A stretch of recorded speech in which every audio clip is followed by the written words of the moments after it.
फक्त एकदा आत जाऊन बघितलं तर. हे बघा, या क्षणी काहीच सांगता येणार नाही, पण आमचे प्रयत्न मात्र उत्तम चालू आहेत. तुम्ही काहीच काळजी करू नका.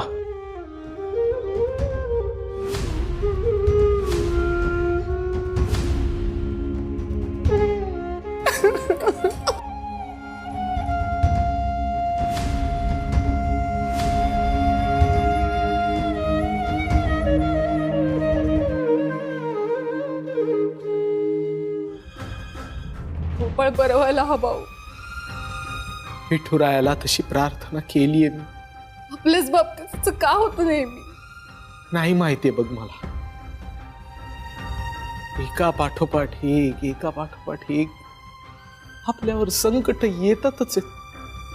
का असं घडतंय देवालाच माहिती. अहो काकी महाराज, तुम्ही शांत व्हा ना. अशा प्रसंगी धीर नसतो सोडायचा. अहो तुम्हीच धीर सोडला तर कसं होईल हो? विठुराया पाठी राखा. अहो काकी, तुम्हा दोघांची पुण्याई आहे गोपाळच्या पाठीशी. इतका मोठा अपघात होऊनही वाचलाय तो. त्याला काही झाले नाहीये, वेळेत उपचार होत आहेत. काय होणार नाहीये, प्लीज तुम्ही टेन्शन घेऊ नका. विठुराया त्याला काही होत येणार नाही. शकुंतलाई,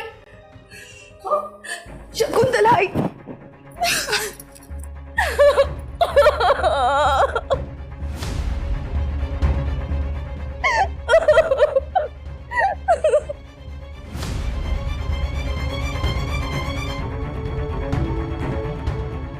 काय झालं आपल्या गोपाळला? कसं झालंय सगळं? त्याला शांत हो. मला जसं कळलं ना तशी मी लगेच धावत आले. एक मिनिट, तू अपघात झाला तेव्हा त्याच्या सोबत नव्हतीस का?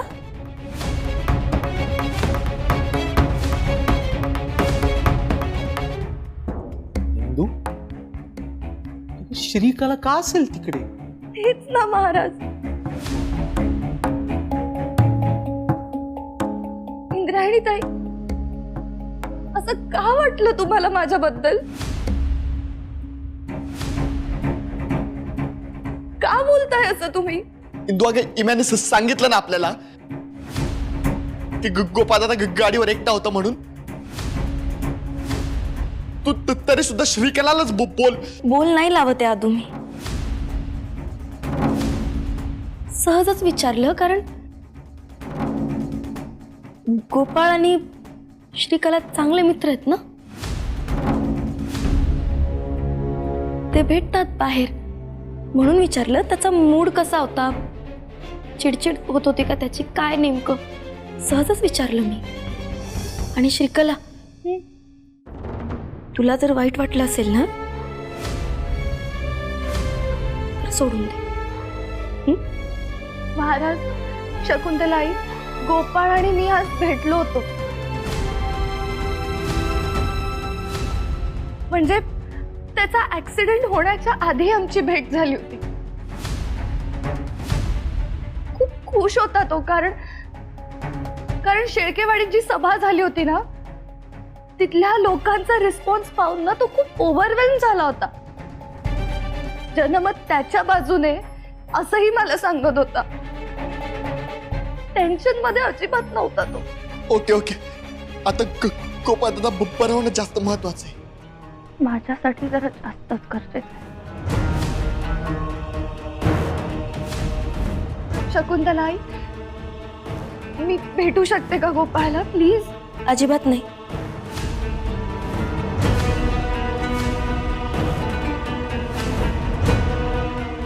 अगं म्हणजे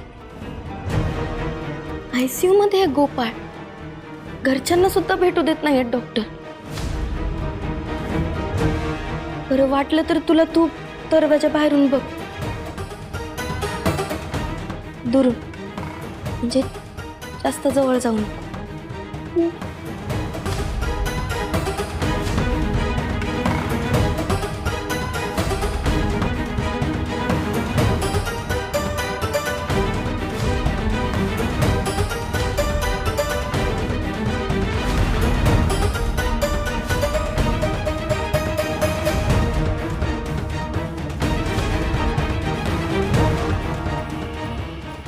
सुपारी?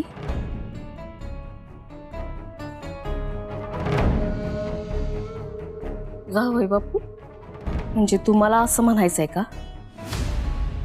गोपाळसाठी कोणीतरी सुपारी दिली म्हणून? असू शकतं ना सासूबाई, अहो असूच शकतं.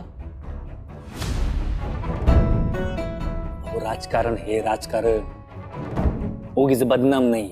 गोपाळ महाराजांची सरशी होते असं वाटून विरोधक काही ना काही करतीलच ना, करू शकतात.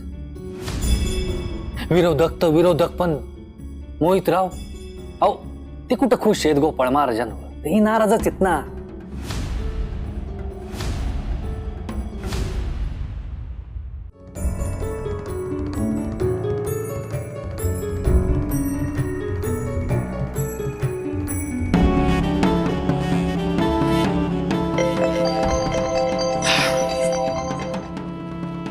हा बोला मोठ्या बाई. हाय हॅलो सोडा. मोहितराव, तुम्हाला काही कळलंय का नाही? कशाबद्दल? तुम्हाला खरंच काही माहित नाही का माहित नसल्याचा आवांताय तुम्ही? मोठ्या बाई, मग तुम्ही असली कोडी बिडी घालत नका बसू बरं. अहो वेळ काय काळ काय, नाहीतर उद्या करा फोन, आम्ही बोलतो नंतर तुमच्याशी. चला ठेवा फोन, कामात आहेत आम्ही. आमच्या गोपाचा ऍक्सिडेंट झालाय इथं हायवेला. काय? वय खरं तेच सांगते मी, पण मला आधी सांगा या सगळ्यामध्ये तुमचा हात तर नाही ना? कारण गोपाळ जिंकल का नाही याबद्दल तुम्हाला खात्री नव्हती ना, म्हणून तुम्ही हा नवीन डाव तर नाही ना रचला?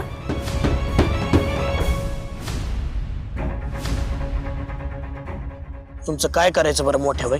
हा अहो असं बहिकल्यासारखं बोलूच कसं काय शकता तुम्ही? आमच्याच टीम मधल्या उमेदवाराला असं ऍक्सिडेंट करून हॉस्पिटलमध्ये पाठवू आम्ही?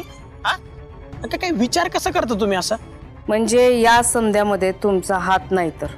नाही हो, नाही, अजिबात नाही. उलट आम्हाला तर वाटतंय तुमच्या त्या तीनपाट जावाच्या डोक्यातलीच आयडिया ही. त्याच्याच डोक्यात असल्या उलट्या सुलट्या आयडियात असतात. तुम्ही काही केलं नाही ना इतकंच विचारतीये. यपा, चिडू नका आणि रागवू पण नका. मला आपल्या भविष्याची काळजी वाटली म्हणून विचारलंय. भविष्याची काळजी आणि तुम्हाला वाटली? अहो भविष्याचा जर विचार करत असाल ना तर माणूस मंदीत सुद्धा संधी शोधत असतोय मोठ्या बाई. आता हा ऍक्सिडेंट तुमच्या सुपुत्रानं आणि त्याच्या बायकोनं म्हणजेच इंद्रायणीनं घडवून आणलाय अशी न्यूज पसरावी लागल. ते करतो आम्ही. काय बोलताय तुम्ही मोहितराव? यपा, राजकारण ना आपण खेळतोय. आपल्या राजकारणाचा आणि माझ्या आदोक्षाचा काही संबंध नाही.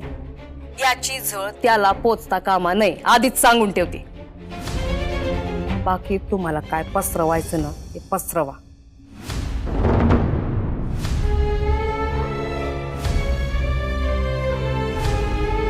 मोठ्या बाई, राजकारणात यायचं म्हणता, पण मंदीत संधी कशी शोधायची हे तर तुम्हाला कळतच नाही. पण आम्हाला कळतं. आता तुम्ही बघाच आम्ही काय काय करतोय ते.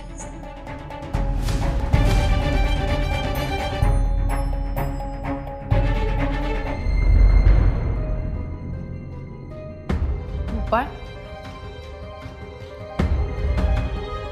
गोपाळ, डॉक्टर हा बोलत का नाहीये? त्यांना आता सिडेटिव्ह दिले म्हणून ते गाढ झोपलेत. डॉक्टर, आता कशी आहे तब्येत गोपाळची? तशी क्रिटिकलच आहे, पण आणलं तेव्हा इतकी नाही. हे तर बरं झालं त्यांना वेळीच उपचार मिळालेत. थोडा जरी उशीर झाला असता तर डॉक्टर, यांच्या औषधांचा कोर्स सुरू केलाय का? हो, आणखीन किती दिवस त्यांना हॉस्पिटलमध्ये ठेवावं लागेल? साधारण 5 ते 6 दिवस त्यांना अंडर ऑब्झर्वेशनमध्ये ठेवावं लागेल. त्यांना पायाला आणि हाताला फ्रॅक्चर आहे. केवळ हेल्मेट होतं म्हणून त्यांच्या डोक्याची दुखापत जीवघेणी ठरली नाही. गोपाळचं सुदैव म्हणा किंवा व्यंकट महाराज आणि शकुंतला आईंची पुण्याईच आहे ही. डॉक्टर, यांना चालता फिरता कधी येईल? ते आता यांच्या रिस्पॉन्सवर अवलंबून आहे. पायाचं तेवढं नाहीये, पण हाताचा फ्रॅक्चर मात्र मोठा आहे. पण डॉक्टर, डेंजरचं काही कारण नाही ना आता? नाही, तसं काही आता काळजीचं कारण नाहीये. पण हे बघा, आता व्हिजिटिंग अवर्स संपलेत. कोणीतरी एकाने पेशंट जवळ थांबा प्लीज. गर्दी करू नका.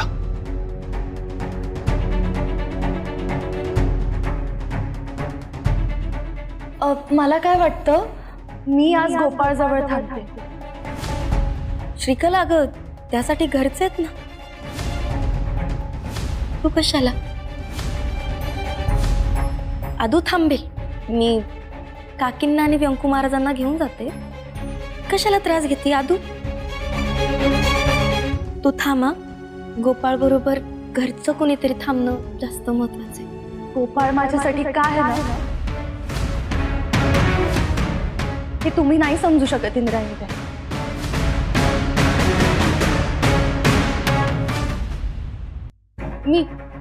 मी थांबते ना आज इथे रात्री. तुम्ही सगळे जा घरी. इतकी धावपळ करून आला आहात, तुम्ही सगळे आराम करा. मी थांबेल गोपाळजवळ. शकुंतला आई, आता डॉक्टरांनी काय सांगितलं बरं?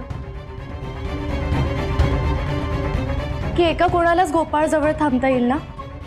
मी थांबते त्याच्याजवळ. तुम्ही इंद्रायणी ताईंसोबत घरी जा आणि आराम करा. अदू दादा, अधोक्षज दादा, तुमचं पॉलिटिकल कॅम्पेन सुरू आहे ना. You need to rest. तुम्ही सगळे टेन्शन घेऊ नका, मी करेन मॅनेज. अगं पण काय गरज आहे श्रीकला? तू घरची नाही आहेस ना, आणि आम्हाला असं बाहेरच्या लोकांना त्रास द्यायला नाही आवडत. तुम्हाला वाटत असेल मी बाहेरची, तरी मी स्वतःला तुमच्या घरातलीच समजते. इंदू, श्रीकला थांबेल इथे. श्रीकला, काही लागलं तर यांना किंवा आदोक्षजला फोन कर. नक्की, काही टेन्शन घेऊ नका. ओके, या तुम्ही सगळे.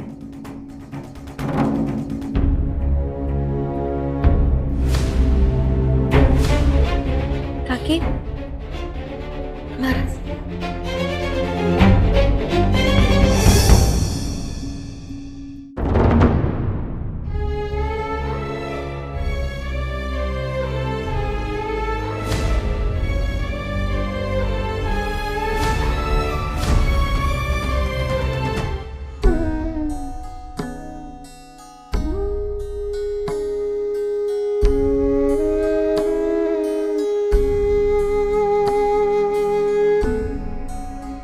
काकी, आपल्या माणसाजवळ परक माणूस कशाला ना? कोणाबद्दल बोलतेस तू इंदू? गोपाळजवळ आधूनच थांबायला पाहिजे होतं नाही? अगं पण श्रीकला काही परकी आहे का? नाही नाही, तसं नाही, पण शेवटी आपल्या माणसाचं जरा वेगळंच पडतं ना. अगं पण श्रीकला घरचीच आहे. तसंही मला ती आई म्हणते. आणि तू काळजी करू नकोस इंदू. गोपाळचं ती अतिशय प्रेमानं आणि नीट कर. ये ते बस. इंदू, तू आता उगीच श्रीकलाविषयी असलेली मनातली अडी काढून टाक. काकी, तसं काही नाही आहे. तसं नाहीये ना, मग चांगलंय. आता विषय निघालाच म्हणून सांगते. श्रीकला मला सून म्हणून या घरात आलेली आवडेल. मला खात्री आहे गोपाळला ती अतिशय उत्तम साथ देईल. काकी असं झटक्यात विचार न करता निर्णय घेणं म्हणजे जरा तुम्ही काय इंदू, अगं विचार न करता निर्णय घेणार आहे का मी? म्हणजे बघ ना, श्रीकला संस्कारी आहे, शिकलेली आहे आणि सगळ्यात महत्त्वाचं म्हणजे त्या दोघांमध्ये अतिशय घट्ट मैत्री. आणि मला असंही वाटतं इंदू, गोपाळला ती पसंत पण आहे. आणि समजा असं जर काही असेल तर दोघांचं लग्न झालं तर उत्तम आहे ना. तसे गोपाळचं माहिती आहे ना ग तुला, श्रीकलाच्या येण्यानं त्याचं आयुष्य जरा स्थिरावेल ग. गोपाळला श्रीकला पसंत आहे? मला वाटतंय असं त्याला ती आवडते. इंदू, मी ठरवलंय, गोपाळ आता बरा झाला ना की मीच विषय काढणार आहे त्याच्याकडे. काकी दगदग झाली असेल ना तुमची, तुम्ही आराम करा, काही लागलं तर हाक मारा, मी येते.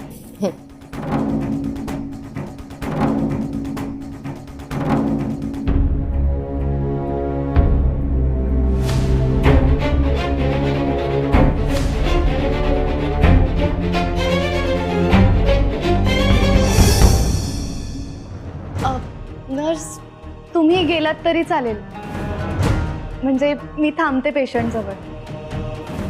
काही लागलं तर आवाज देते तुम्हाला. Thank you so much.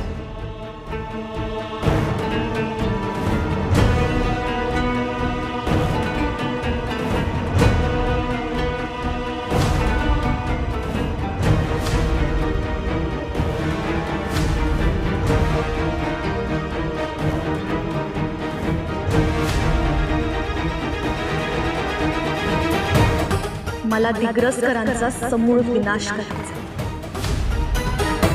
पण ते तुझ्या घरात शिरल्याशिवाय शक्य नाही. म्हणूनच तुझ्या बरोबर प्रेमाचं नाटक करावं आणि मी ते खरं वाटत इतकं सुंदर करते.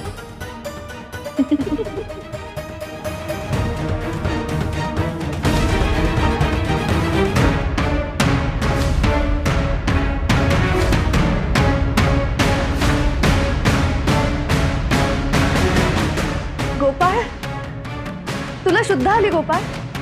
Thank God. थांब, मी तुझ्या घरच्यांना सांगते लगेच.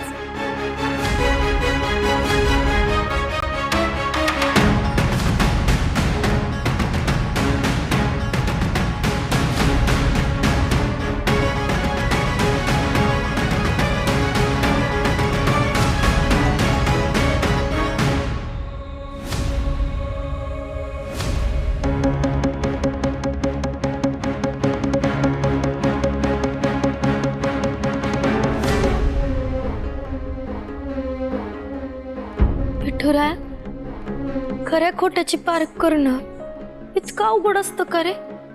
का आपण लोकांचा खरा चेहरा नीट नाही बघू शकत? श्रीकलाच्या वागण्यात खोट आहे हे का कुणाला दिसत नाही? का कुणाच्याच लक्षात येत नाहीये की जास्त गोड वागणारे लोक चांगले नसतात? पण विठुराया, मला माझ्या लोकांच्या विवेकावर विश्वास आहे. माझे व्यंकू महाराज ते तर स्वतः तिच्यावर विश्वास टाकतायत.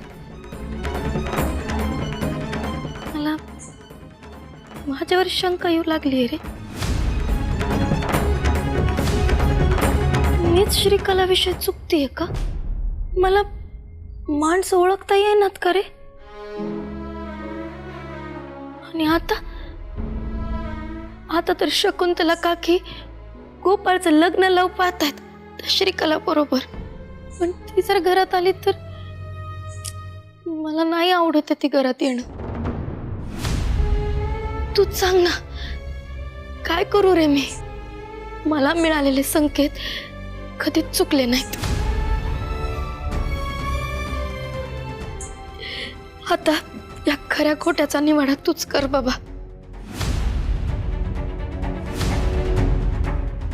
काहीतरी संकेत दे ना आणि सांग मला की मी श्रीकलाबद्दल जो विचार करते ना तो बरोबर आहे.